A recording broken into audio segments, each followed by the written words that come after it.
অসম সাহিত্য সভাৰ গুৱাহাটী কাৰ্যালয়ৰ জয়ন্ত কুমাৰ লখিমী সদনত পালন কৰা হয় কুটুম্ব সুৰক্ষা পৰিষদৰ প্ৰতিষ্ঠা দিৱস। প্ৰতিষ্ঠা দিৱসৰ লগত প্ৰাচীন কামৰূপৰ তন্ত্ৰ সাধনা আৰু আজিৰ অসম শীৰ্ষক এখন গুৰুত্বপূৰ্ণ আলোচনা সভা অনুষ্ঠিত কৰা হয়। সভাখনত অসম চৰকাৰৰ তন্ত্ৰ মন্ত্ৰ বিধেয়ক প্ৰসংগত বিশেষ প্ৰস্তাৱ গ্ৰহণ কৰাৰ লগতে আগন্তুক দিনত তন্ত্ৰ মন্ত্ৰ সাধনাৰ ধাৰা বৈজ্ঞানিক ভিত্তিত আগুৱাই নিবলৈ আৰু তান্ত্ৰিকৰ বেশত থকা লোকৰ পৰা সাধাৰণ জনতাক মুক্ত কৰাৰ উদ্দেশ্যৰে গঠন কৰা হয় এখন আহ্বায়ক সমিতি। সমিতিখনত মুখ্য উপদেষ্টা হিচাপে আচাৰ্য ৰোহিণী বল্লভ গোস্বামী, আহ্বায়ক হিচাপে মা কামাখ্যা শক্তিপীঠৰ তন্ত্ৰ সাধক উপাসক তাৰিণী প্ৰসাদ শৰ্মা, সহ আহ্বায়ক হিচাপে মা কামাখ্যা শক্তিপীঠৰ সৰু দলৈ হিমাদ্ৰী শৰ্মাৰ লগতে অন্যান্য ব্যক্তিসকলক সদস্য হিচাপে নিৰ্বাচিত কৰা হয়। উল্লেখ্য যে সভাখনত বৰ্তমান সময়ত কিছু সংখ্যক লোকে নিজকে তন্ত্ৰ সম্ৰাট, সিদ্ধ গুৰু আদি বহু পৰিচয়েৰে সাধাৰণ জনতাক কুপথলৈ নিয়াৰ চেষ্টা কৰা বিষয়টো গভীৰভাৱে আলোচনা কৰা হয়।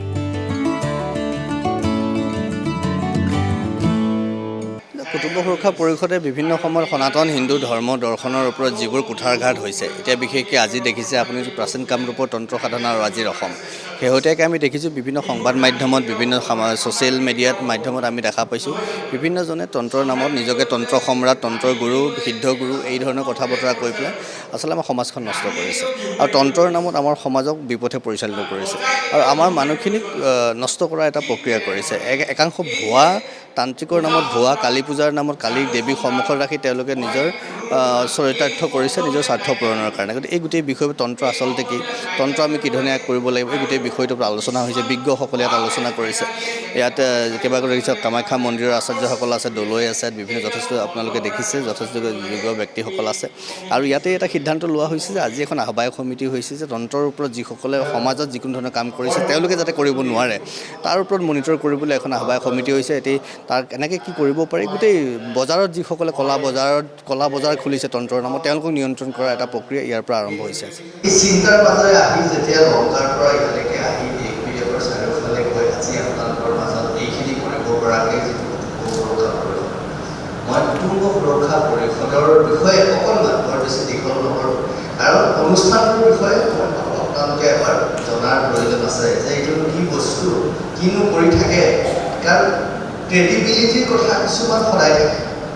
কাৰণ তন্ত্ৰৰ বিষয়টো ইমান ব্যাপক, ইমান সৰ্বব্যাপী বিষয়, সেই বিষয়টোৰ ওপৰত আলোচনা কৰিবলৈ যাওঁতে কোনে আলোচনা কৰিছে, সেইটো মানে কাৰ তৎপৰতাত আলোচনা হৈছে, মই ভাবোঁ সেই কথাটো ক'ৰবাত কিছু হ'লেও তাৰ প্ৰভাৱ পেলাব। মই এবাৰ নিজকে বা নিজৰ আমাৰ কুটুম্ব সুৰক্ষা পৰিষদৰ বিষয়ে অকণমান আপোনালোকৰ আগত তুলি ধৰিব খুজিছোঁ। মোৰ কথা কুটুম্ব সুৰক্ষা পৰিষদ, আমি ইয়াত সূত্ৰধাৰ বুলি কৈছোঁ। সূত্ৰধাৰ কুটুম্ব সুৰক্ষা পৰিষদ, সূত্ৰধাৰ মানে আমি সকলোকে কানেক্ট কৰিব খুজিছোঁ। Sutradhar stands for connecting people by connecting their heart and soul. আমি মন আত্মা একত্ৰিত কৰি আমি সকলোকে কানেক্ট কৰিব খুজিছোঁ। কুটুম্ব ষ্টেণ্ডছ ফৰ বিলংগিংনেছ, আত্মীয় বুলি আমি সাধাৰণতে কওঁ। বিলংগিংনেছ এজনৰ প্ৰতি আন এজনৰ, সময়ৰ প্ৰতি সমাজৰ প্ৰতি, বিষয়ৰ প্ৰতি আমাৰ যি একাত্মতা। সুৰক্ষা stands for respect to each other. ইয়াত আমি সুৰক্ষা বুলি কওঁতে আমি এজনে আন এজনৰ প্ৰতি মৰম, ভাল পোৱা, আদৰ, দায়বদ্ধতা আমি সেইখিনি ইয়াত বুজাব খুজিছোঁ। আৰু পৰিষদ মানে টুগেডাৰনেছ, পৰিষদ মানে আমি সংগ বুজোৱা নাই, ইয়াত পৰিষদ মানে আমি এককভাৱে আমি আগুৱাই যাব পৰা সেই বিষয়ত তেনেকৈ আমি ভাবিছোঁ।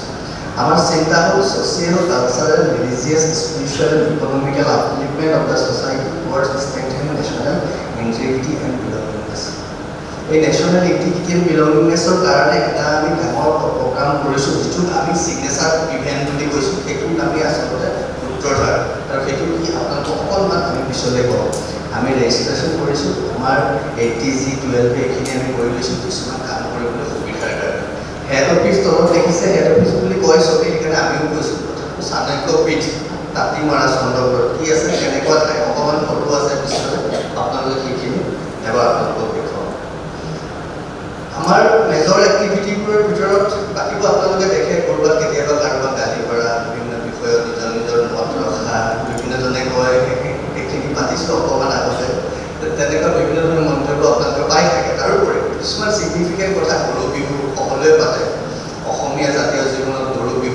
চিন্তা আছে, কিন্তু 2021 চনৰ পৰা আমি যেতিয়া গৰু বিহু আনুষ্ঠানিকভাৱে পাতিছোঁ গুৱাহাটীত এটা পৰিচয় লৈ পেলাই, কাৰণ এটা আমি পৰিৱেশ অসমত দেখা পাইছিলোঁ যে অসমৰ জাতীয়তাবাদ আৰু ভাৰতবৰ্ষৰ সৰ্ববৃহৎ ৰাষ্ট্ৰীয়তাবাদৰ মাজত ক'ৰবাত এক বিবাদ হৈছে, আৰু সেই বিবাদটোৰ কাৰণে যে কোনোবাই কয় গৌ পূজা, আৰু গৌ পূজা বুলি কোৱাৰ লগে লগে অসমৰ একাংশ মানুহ দপদপাই উঠে। গৰু সুৰক্ষাৰ কথা ক'লে অসমৰ একাংশ মানুহে কয় এইবোৰ উত্তৰ ভাৰতৰ হিন্দুত্ববাদীৰ চিন্তা, উত্তৰ ভাৰতৰ হিন্দুত্ববাদীৰ আগ্ৰাসন, এই ধৰণৰ শব্দ কিছুমানে আমাৰ সনাতন মূল সত্তাটো বিভিন্ন সময়ত নষ্ট কৰাৰ প্ৰয়াস কৰিছে। আমি সেইবোৰ দেখি আহিছোঁ। তেতিয়া ভাবিলোঁ বেলেগে গৰু পূজা বুলি কয়, তামিলনাডুত মকৰ সংক্ৰান্তিক পোংগাল বুলি গৰু সেৱা কৰে, আমিও তাকে কৰি আছোঁ। বছৰৰ প্ৰথমটো দিন গৰু বিহু, লাও খা বেঙেনা খা, বছৰে বছৰে বাঢ়ি যায়। আহক আমি গৰু সংৰক্ষণৰ কথা কৈছোঁ, গৰু সংবৰ্ধনৰ কথা কৈছোঁ। যেতিয়া আমি গৰু সুৰক্ষা, গৰু সংবৰ্ধনৰ কথা কৈছোঁ, কোনোবাই গৌ পূজা বুলি কৈছে, কোনোবাই অন্য বুলি কৈছে, আমি গৰু বিহু বুলি কৈছোঁ। এতিয়া গৰু বিহু, গৰু সুৰক্ষা অসমীয়া জাতীয় জীৱনৰ নিদৰ্শন, যিটো বেদত আছে, যি কথা উপনিষদত আছে, যি কথা মহাপুৰুষ শংকৰ গুৰুজনাৰ লগতো আছে। আৰু শংকৰ গুৰুজনাই কৈ গৈছে কীৰ্তন ঘোষা সজামি উপাখ্যানত গৌ হত্যা মহাপাপ। আৰু সেইখিনি সময়তে আমি গৌ সুৰক্ষাৰ কথা ক'লে আমাক বিভিন্ন সময়ত বিভিন্ন ধৰণে মন্তব্য কৰে। তেতিয়া ভাবিলোঁ যে আমি অসমীয়া জাতীয় জীৱনতো সনাতন হিন্দু দৰ্শন বহুত এনেকুৱা এটা বাতাবৰণ সৃষ্টি হৈছে যে আমি অসমীয়াখিনি অসমীয়াহে, হিন্দু নহয়, এনেকুৱা বাতাবৰণ হৈছে। আমি দুদিন আগত দেখিলোঁ শিৱসাগৰৰ কোনোবা ফালে এখন দেওশালত বোলে গৰু কাটি গৰু বলি দিয়ে, গৰু মাংস খায়, কুকুৰো বলি দি কুকুৰ মাংস খায় হিন্দুসকলে বুলি কিছুমানে ইউটিউবত বজাই আছে। আমাৰ মানুহে ধৰিলে, প্ৰশ্ন কৰিলে, এতিয়া ভিডিঅ'কেইটা ডিলিট কৰিলে। তাৰপৰা ক'লে যে তেওঁলোকৰ এটা জাতীয় পৰম্পৰা, তেওঁলোকে কিন্তু হিন্দু হোৱা নাই, শিক্ষিত নহয়, কিন্তু কওঁতে কি বুলি ক'লে, হিন্দু ধৰ্মৰ মানুহে গৰু কাটি কুকুৰ কাটি বলি দিয়ে আৰু কুকুৰ আৰু গৰুৰ মাংস খায়। আমি সেই কথাটো তেতিয়া ভাবিলোঁ যে অসমীয়া জাতীয় জীৱন, সনাতন হিন্দু ধৰ্ম দৰ্শনৰ আটাইতকৈ এৰিব নোৱাৰা অংশ, তাৰ প্ৰথম নিদৰ্শন গৰু বিহু। সেইকাৰণে আনুষ্ঠানিকভাৱে গৰু বিহু পাতিছোঁ। আৰু প্ৰথম যেতিয়া মোক আহিছে গৰু বিহু গেৰুৱা কৰে, কাৰণ মোৰ সাজটো দেখি বহুতে হাঁহে। কেতিয়াবা এনেকুৱা লাগে I am the joker of this millennium for the state of Assam, মোৰ তেনেকুৱা লাগে মানুহৰ আচৰণ।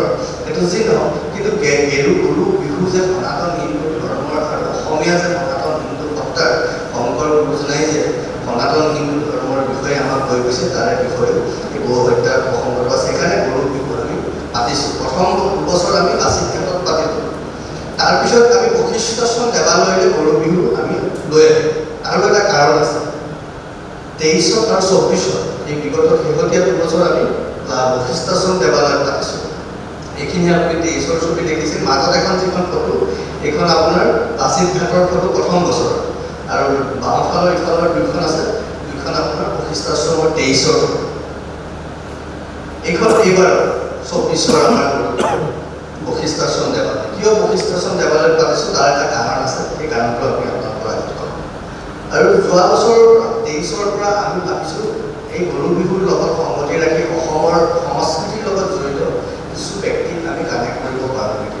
যেনেকৈ 23 আমি সন্ধ্যা মেলন পাইলোঁ, উইণ্ডা পাইলোঁ, তাৰপিছতে আমাৰ হিতেশ বৰুৱা নিউকেৰত, তেনেকৈ সমাজৰ কেইগৰাকীমান সংস্কৃতিৰ লগত জড়িত আৰু অসমীয়া জাতীয় জীৱনটোৰ লগত জড়িত কিছু ব্যক্তিক আমি এই বিষয়টোৰ মাজত আমি তেওঁলোকক আনিছোঁ, যিমানখিনি সাহিত্যভাৱে আদৰ কৰিব চেষ্টা কৰিছোঁ। এইবাৰো আমাৰ মাজত আছিলে কামৰূপী লোকগীতৰ অনদা পাঠক বাইদেউ, ডক্টৰ অনিমা চৌধুৰী বাইদেউ, আৰু উৎপল হৰ্ষবৰ্ধন, যি এটি তেওঁ বৃদ্ধাশ্ৰম আছে গুৱাহাটীত, তেওঁ বৃদ্ধাশ্ৰম চলাই আছে, তেওঁক আমি দিছিলোঁ। আৰু আমাৰ মাজত উপস্থিত আছিলে, আপোনাক মই এটা কথা ভাল পাব এই ফটোখন দেখি, যে এইবাৰ আমাৰ গৰু বিহুৰ আলহী আছে, এওঁলোক অসমৰ নহয়, এওঁলোক আটাইকেইগৰাকী আহিছিলে গুজৰাটৰ পৰা। যে বশিষ্ঠাশ্ৰম যেতিয়া গৰু বিহু চাবলৈ অহা নাছিল, তেওঁলোক আহিছিল বশিষ্ঠাশ্ৰম দেৱালয় দৰ্শন কৰিবলৈ। আহি যেতিয়া গৰু বিহু দেখিলে তাতে গৈ আছে, তেওঁলোকে আমাক প্ৰশ্ন কৰিলে গৰু বিহু কি, গৰু বিহু কিয় পাতে। মই ভাবিছোঁ তাত পতাৰ এইটো এটা বিভিন্ন কাৰণৰ, এইটো এটা কাৰণ যে আমি গৰু পূজা, গৰু সংৰক্ষণ অসমীয়াই কেনেকৈ কৰে, বাহিৰৰ মানুহে আহি আমাক চাইছে, আমাৰ লগত কথা বতৰা পাতিছে, আৰু আমি তেওঁলোকক আমাৰ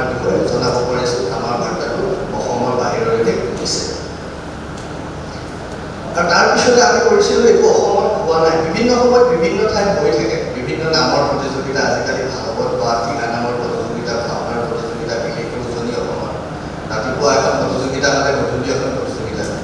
কিন্তু প্ৰতিযোগিতা হৈছে কি হৈছে তাৰ ৰিজাল্টবোৰ আমি দেখা পাইছোঁ। আমিও কৰিছিলোঁ এবাৰ যোৱা বছৰ শিৱদৌলৰ কেম্পাছৰ ভিতৰত দেৱীদৌলত মা দুৰ্গা মন্দিৰৰ দৌলৰ আমি প্ৰাংগণত কৰিছিলোঁ। 52টা টীম অসমৰ বিভিন্ন ঠাইৰ পৰা 19খন জিলাৰ পৰা তাত অংশগ্ৰহণ কৰিছিলে। ওদালগুৰি পৰ্যন্ত দল তালৈ আমাৰ তালৈ গৈছিলে এই অনুষ্ঠানটো। এইকাৰণেই কৈছোঁ কাৰণ 19খন জিলাৰ পৰা আমাক যিসকলে এই অনুষ্ঠানৰ লগত জড়িত, আমাৰ আছে সাধাৰণ সম্পাদক, আমাৰ ইয়াত আছে অভিয়া নিয়োগ কমিটি, সুৰক্ষা পৰিষদৰ সাধাৰণ সম্পাদক, তেওঁ ভাৰত চৰকাৰৰ সাংস্কৃতিক মন্ত্ৰণালয়ৰ দিহানামৰ গুৰু হিচাপে স্বীকৃতি পাব। তেওঁ দিহানামৰ প্ৰক্ৰিয়াটোৰ লগত জড়িত। তেওঁলোকৰ মতে তেওঁলোকৰ সেই হেৰিয়াত আজি পৰ্যন্ত 19খন জিলাৰ পৰা কোনো প্ৰতিযোগিতালৈ কোনো প্ৰতিযোগিতাত জইন কৰা নাই। সেইকাৰণে কৈছোঁ এইখন আমাৰ কাৰণে চিগনিফিকেণ্ট এখন প্ৰতিযোগিতা আছে। ইয়াত এটা খুব প্ৰভাৱ বিষয় আপোনালোকে দেখিছে। ইয়াত মই শেষৰ ফাললৈ আহিছোঁ, শেষৰ কথাখিনি কৈছোঁ। Recite preamble, don't force Christian traditions, Catholic body to its school.